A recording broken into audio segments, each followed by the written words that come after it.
हरे कृष्णा। आज शाम की उनके दिल की बातें ये रहेगा टॉपिक और क्या हो सकती हैं वो बातें, ये जानने की कोशिश करेंगे। आज के रीडिंग से टैरो में से लेंगे कुछ कार्ड, साथ ही साथ देखेंगे ओरेकल मैसेजेस। तो शुरुआत करेंगे कार्ड शफल करके।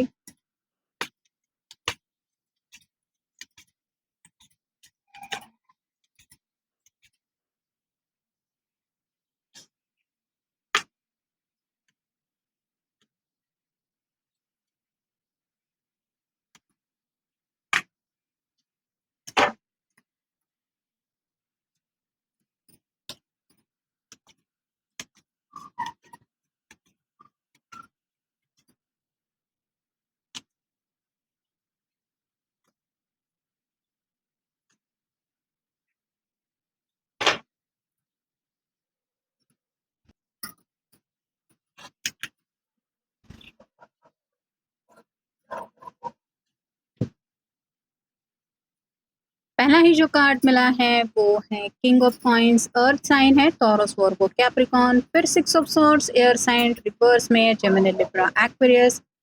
फिर वही है air sign, four of swords. Next है थ्री ऑफ सॉर्ड्स। फिर है eight of pentacles, earth sign reverse में। नेक्स्ट है नाइन ऑफ सॉर्ड्स। फिर है टेम्परेंस का कार्ड। फिर है थ्री ऑफ कप्स रिवर्स में और फाइनल कार्ड है टेन ऑफ कप्स रिवर्स में।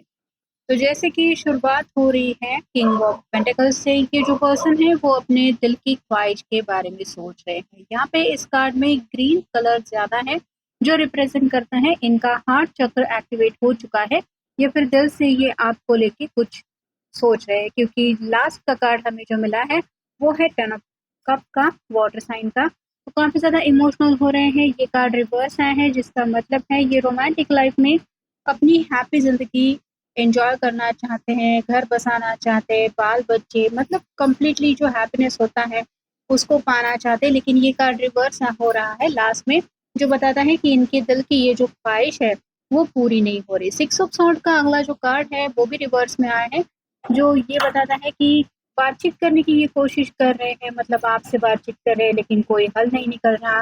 हो सकता है किसी से सलाह मशवरा ले रहे हैं लेकिन कोई सोल्यूशन नहीं मिल रहा, जिस वजह से बात जो है वो वही की वही हो रही है और इनको ये समझ में नहीं आ रहा कि अब मैं करूँ तो क्या करूँ। फोर ऑफ सॉर्ड का अगला जो कार्ड है वो बताता है कि मैनिफेस्टेशन तो ये कर रहे हैं अपनी तरीके से, लेकिन वो मैनिफेस्टेशन भी पूरा नहीं हो पा रहा। मतलब इनको ऐसा लगता है जब भी ये सोने की कोशिश करते हैं, स्पेसिफिकली रात के वक्त, तो जैसे कांटों के बिस्तर पे अगर कोई लेट जाए तो उसको जैसे वो सभी कांटे चुभेंगे, वैसे ही इनको लग रहा है कि यही सॉर्ड है जो उनके दिलो दिमाग में तूफान मचाती रहती है। सॉर्ड रिप्रेजेंट करती है कम्युनिकेशन को और रिपीटेटिव थॉट को। तो कुछ ऐसी बातें हैं जो इनके दिलो दिमाग से बिल्कुल भी नहीं जा रही है और उन बातों की वजह से ये काफी ज्यादा परेशान है। अगला कार्ड है टेम्परेंस का, जो बताता है आप दोनों काफी ज्यादा एक दूसरे से अपोजिट है। इस बात को भली भांति वो जानते हैं। मतलब एक जो पर्सन है वो थोड़ा सा एग्रेसिव हो सकता है, उसको अपनी मर्जी के मुताबिक जिंदगी में फैसला लेना पसंद है। लेकिन दूसरा जो है वो बिल्कुल पानी की तरह है, जैसे शांत है। अगर कोई गुस्से में होता है तो वो पर्सन उसको आसानी से शांत कर देता है। तो ये जो डेडली कॉम्बिनेशन है, उस कॉम्बिनेशन के बारे में जब ये सोचते हैं तो उन्हें लगता है कि जैसे ऊपर वाले ने खास तौर पे आप दोनों को एक दूसरे के लिए चुना ही है। फिर है थ्री ऑफ सॉर्ड, ये जो दिल है इनका वो रो रहा है। यहाँ पे सभी सॉर्ड के नुकीले सिरे नीचे की तरफ है, जो बताते हैं कि शायद काफी वक्त से आप दोनों के बीच में बातचीत बंद है और इसकी वजह हो सकती है कोई थर्ड पार्टी या फिर फैमिली। तो अगर फैमिली इशू है तो घर वाले नहीं सुन रहे हैं या फिर इनकी बात नहीं मान रहे, जिस वजह से इनका दिल काफी ज्यादा तड़प रहा है। अगला कार्ड है एट ऑफ कॉइंस का, ये कार्ड भी रिवर्स आ रहा है। जितनी भी ये पर्सन रिश्ते को बचाने की या फिर अपनी तरफ से हार्ड वर्क करने की कोशिश कर रहे हैं, कुछ ना कुछ सोल्यूशन निकालने की, वो सब उल्टा ही हो रहा है। और जैसे रिजल्ट हाथ में जब जीरो मिलता है और हार्ड वर्क का कुछ भी आपको बेनिफिट नहीं मिलता तो इंसान परेशान हो जाता है, वैसे ही ये परेशान रहते हैं, जिसकी वजह से अगला कार्ड है नाइन ऑफ सॉर्ड का। स्लीपलेस नाइट से ये पर्सन डील कर रहे हैं, इंसोम्निया हो सकता है, यानी कि सोने की कोशिश तो करते हैं, कुछ लोग शायद पिल्स वगैरह भी ले रहे हैं, मतलब स्लीपिंग पिल्स, लेकिन इनको नींद नहीं आ रही क्योंकि जो ख्याल है वो इनको काफी ज्यादा परेशान कर रहे हैं। अगला कार्ड है थ्री ऑफ कप्स का, यहाँ पे भी शायद दोस्तों से कुछ हेल्प लेने की कोशिश इन्होंने की थी या करने की चाहत रखी, लेकिन कोई भी इनकी हेल्प करने के लिए आगे नहीं आ रहा। ये सभी ग्लास जैसे उल्टे करके रखे हुए हैं, तो इमोशनली काफ़ी ज़्यादा ये पर्सन ड्रेन हो रहे हैं। और फाइनल कार्ड है 10 ऑफ कप्स का, तो जो भी चाहते हैं वो बिल्कुल भी नहीं मिल रहा, जिस वजह से इमोशनली ये पर्सन काफ़ी ज़्यादा परेशान हो चुके हैं। नेक्स्ट है थॉटलेस रिस्क। जैसे ताश की बाजी होती है, आपके हाथ में कौन-सा पत्ता आएगा ये आपको भी नहीं पता होता, और जैसे लास्ट मोमेंट तक थोड़ा-सा रिस्क रहता है, मतलब कब किस्मत किसके फ़ेवर में चली जाए।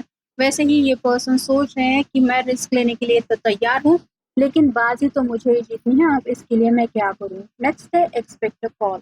या तो ये आपसे उम्मीद कर रहे हैं कि आप उनसे कॉल पे बात करें, अगर पर्सनली मिलना पॉसिबल नहीं है तो, या फिर ये जानते हैं कि आप कहीं न कहीं उनके कॉल का या मैसेज का इंतज़ार कर रहे होंगे। फिर है क्लोज़ बट फार। ये 2 मोमबत्तियाँ जैसे एक-दूसरे के साथ-साथ हैं, लेकिन दूसरे एंगल से अगर हम देखें तो दोनों के बीच में थोड़ी-सी स्पेस है, और यहाँ पे भी आपके पर्सन को भी यही लग रहा है कि इस प्यार की जर्नी में दोनों साथ-साथ तो हैं, लेकिन फिर भी ये दूरियाँ क्यों हैं आखिर आप दोनों के बीच में।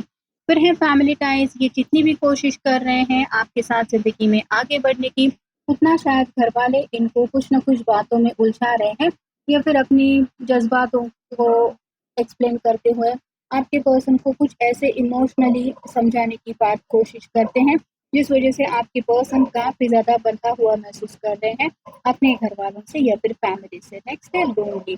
अकेलापन काफ़ी ज़्यादा महसूस हो रहा है, और जैसे 3 ऑफ सॉर्ड के बिल्कुल ऊपर ये कार्ड आ रहा है, इनको यही लग रहा है कि किसी को भी अपने दिल का हाल ना तो बता पा रहे हैं, ना ही कोई इनके दिल की हालत समझ ले पा रहा है। फिर है स्पिरिचुअल कनेक्शन। जितना भी वक़्त क्यों ना गुज़र रहा है, इनको यही दिल से लग रहा है कि अगर ऊपर वाले ने आप दोनों को एक-दूसरे के लिए चुना है, या फिर ये जो कनेक्शन है वो स्पिरिचुअली आप दोनों एक-दूसरे से लिख के लाए हैं, तो आप दोनों ज़रूर मिलेंगे। बस अब वो मिलने का टाइम कब होगा, ये उनकी समझ में नहीं आ रहा। अगला कार्ड है कन्फ्यूज़ मेनी ऑप्शन। तो या तो इनके सामने कुछ ऐसे ऑप्शंस हैं जो ये चूज़ करने के बारे में सोच रहे हैं, जैसे अगर फैमिली नहीं मान रही, उनके अगेंस्ट जाके कंप्लीट अपने मन के मुताबिक या फिर अपनी मर्ज़ी के मुताबिक कुछ फ़ैसला लेना, या फिर घरवालों की मर्ज़ी मान के कुछ अपने दिल की ना सुनते हुए कुछ ऐसा मुश्किलदायक फ़ैसला लेना, जिसकी वजह से शायद इनकी ज़िंदगी में काफ़ी ज़्यादा उथल-पुथल ऑलरेडी मची हुई है। तो समझ में नहीं आ रहा कि आखिर करें तो क्या करें? और फाइनल कार्ड है love is in the air. उनका दिल तो उनको यही समझा रहा है कि चाहे जो कुछ भी हो जाए, इस प्यार के रास्ते से मुझे बिल्कुल भी भटकना नहीं है। मतलब प्यार का नशा तो इस पर्सन के दिलो-दिमाग पे पूरी तरह से छाया हुआ ही है, और भले ही घरवाले इनको कुछ भी बोल के अपनी तरफ करने की कोशिश क्यों ना कर रहे हैं, इनके माइंड में या फिर आप कह सकते हैं आपके लिए दिल में जो जगह है, वो कोई नहीं ले सकता, इस बात का उनको एहसास हो रहा है। शायद इसीलिए ये 10 ऑफ कप का रिवर्स का कार्ड यही बता रहा है कि ये पर्सन जल्द से जल्द शादी-ब्याह करके आपके साथ शायद सेटल होने का सपना काफ़ी वक़्त से देख रहे हैं, जो पूरा नहीं हो रहा, जिस वजह से इनको समझ में नहीं आ रहा कि प्यार तो मैं इस पर्सन से करता हूँ या करती हूँ, अब मैं करूँ तो क्या करूँ? क्योंकि शायद वेट एंड वॉच की एनर्जी में ये भी काफ़ी वक़्त से रह चुके हैं, और आपने भी शायद हद से ज़्यादा इनका इंतज़ार किया है। तो कुछ न कुछ फ़ैसला तो लेना चाहते हैं, और फ़ैसला लेना इतना भी आसान नहीं होता। इंसान एक बात को लेके हज़ार बार सोचता है, हर एंगल से बात का मतलब निकालने की कोशिश करता है, मतलब कहाँ से क्या हमें ड्रॉबैक्स मिल सकते हैं, इसके बारे में भी काफ़ी ज़्यादा हम दिल से सोचते हैं, दिमाग से सोचते हैं। वैसे ही ये भी पर्सन सोच-सोच के परेशान हो रहे हैं। तो ये था आज का रीडिंग, मिलेंगे नेक्स्ट रीडिंग में।